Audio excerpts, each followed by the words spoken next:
तारीख के सफ़हात में एक ऐसा नाम दर्ज है जिसके सुनने भर से शहंशाहों के चेहरे का रंग उड़ जाता था। एक ऐसा फातेह जिसके घोड़ों की टाप ने एशिया, ईरान, हिंदुस्तान, शाम और इनातुलिया तक पूरी दुनिया को हिलाकर रख दिया।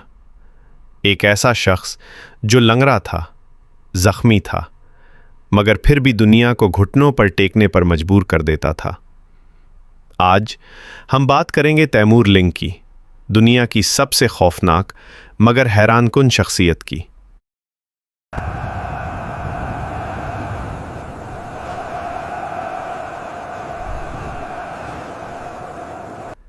एक 1336 में वस्ती एशिया के एक तुर्क मंगोल कबीले में एक बच्चा पैदा हुआ जिसका नाम तैमूर था।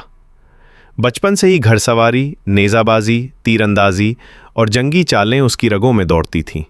मगर फिर एक दिन दुश्मन कबीले की अचानक यलगार में तैमूर शदीद ज़ख्मी हो गया। उसके दाएं पांव और बाएं हाथ पर ऐसी ज़र पड़ी कि वो हमेशा के लिए लंगड़ा हो गया। लोग उसे तैमूरलंग कहने लगे, लेकिन जहां दुनिया ने उसकी चोट देखी, वहां तैमूर ने अपनी तकदीर का फ़ैसला किया। वो कहता था, अगर एक टांग कमज़ोर है तो मैं पूरी दुनिया को झुका कर दिखाऊंगा। ये वो लम्हा था जब तैमूर ने चंगेज़ खान की बिखरी हुई मीरास दोबारा कायम करने की ठान ली। सिर्फ 25 साल की उम्र में तैमूर ने समरकंद, खुरासान और मावराउन-नहर की रियासतों पर कब्ज़ा शुरू कर दिया। लेकिन उसकी असल ताकत बिजली की रफ्तार से चलती हुई घड़सवार फौज थी।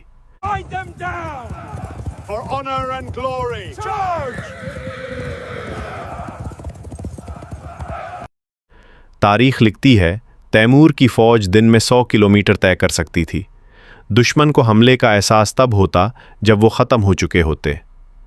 उसकी हिकमत अमली अकाब की मानिंद थी, ऊपर से तेज़ झपटना और नीचे आकर आंधी की तरह सब कुछ बिखेर देना। ये सिर्फ जंगें नहीं थीं, ये एक तूफ़ान का आगाज़ था। 1381 में तैमूर ने ईरान की तरफ देखा, एक ऐसी सरजमीन जो छोटी छोटी कमज़ोर रियासतों में बिटी हुई थी। सबसे पहले हरात, फिर अस्फ़हान, फिर शीराज।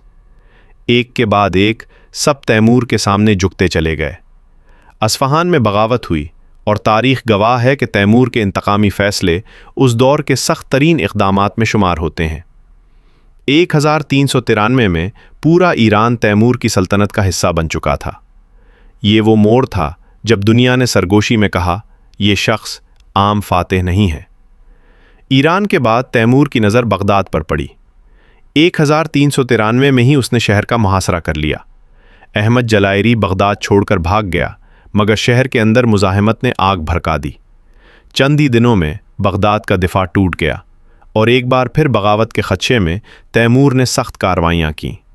बगदाद की गलियाँ आज भी जंग की धुआं भरी कहानियाँ सुनाती हैं। ये वो मकाम था जहाँ दुनिया ने तैमूर की ताकत नहीं बल्कि उसके गज़ब को पहचाना। 1398 में तैमूर की सल्तनत का साया हिंदुस्तान तक फैल गया। दिल्ली का सुल्तान नसरुद्दीन तगलक कमज़ोर था और सल्तनत इंतशार में डूबी हुई थी। तैमूर ने सिंध पार किया और रास्ते में कई रियासतें उसके कदमों में आ गईं। 17 दिसंबर 1398 दिल्ली के करीब एक फ़ैसलाकुन मार्का हुआ। तैमूर की फ़ौज मुनज़्ज़म, तरबियत याफ्ता और खौफनाक जंगी चालों से लैस थी। जंग चंद घंटों में ख़त्म हो गई। दिल्ली फतह हुआ और शहर कई दिनों तक तबाही का शिकार रहा। ये वाक़या आज भी भारत की तारीख़ में एक सियाह बाब के तौर पर याद किया जाता है। 1400 में तैमूर ने शाम की तरफ पेशकदमी की। पहला निशाना हलब, फिर दमिश्क। दोनों शहरों ने मुज़ाहमत की, मगर तैमूर की फ़ौज की रफ्तार और चालें ममलूक सल्तनत के लिए नाकाबिले बर्दाश्त साबित हुईं। दमिश्क के दरवाजे पहले खुले और फिर बगावत के शुबा पर तैमूर की सख्त कार्रवाइयों ने पूरे खित्ते में खौफ फैला दिया। शुमाली शाम तैमूर के ज़ेर असर आ गया।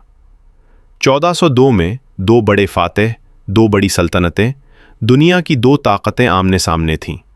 सुल्तान बायज़ीद यल्दरम बमुकाबला तैमूरलंग। अंकारा का मैदान, तेज़ गर्मी, पानी की कमी और तैमूर की ज़ीरक हिकमत अमली। जंग के दौर कई तुर्क कबाइल बायज़ीद का साथ छोड़कर तैमूर के परचम के नीचे आ गए। آخرکار سلطان بایزید گرفتار ہو گیا، عثمانی سلطنت بکھر گئی اور تیمور کی شہرت آسمان کی بلندیوں تک جا پہنچی۔ دنیا نے اعلان کیا، چنگیز خان کے بعد اگر کوئی فاتح دنیا پر چھا گیا ہے تو وہ آپ تیمور ہے۔ 1405 میں تیمور چین پر حملہ کرنے کے لیے روانہ ہوا، مگر راستے میں بیمار پڑ گیا اور دنیا چھوڑ کر چلا گیا۔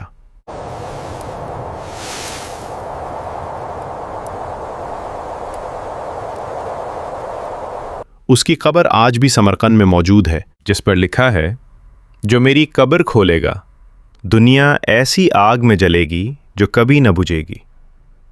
1948 میں روسی ماہرین نے اس کی قبر کھولی اور اسی ہفتے دوسری عالمی جنگ شروع ہو گئی۔ یہ اتفاق تھا یا تاریخ کی بد دعا، آج تک کوئی نہیں جانتا۔ یہ تھی تیمور لنگ کی کہانی، ایک لنگڑا چرواہا جس نے دنیا بھر کے بادشاہوں کو اپنی طاقت کے آگے گھٹنے ٹیکنے پر مجبور کر دیا۔ اگر آپ کو یہ ویڈیو معلوماتی اور دلچسپ لگی ہو تو لائک کریں، شیئر کریں اور چینل کو سبسکرائب ضرور کریں۔ مزید ایسی تاریخی کہانیوں کے لیے ہمارے ساتھ جڑے رہیں۔ تب تک اپنا خیال رکھیں۔ خدا حافظ۔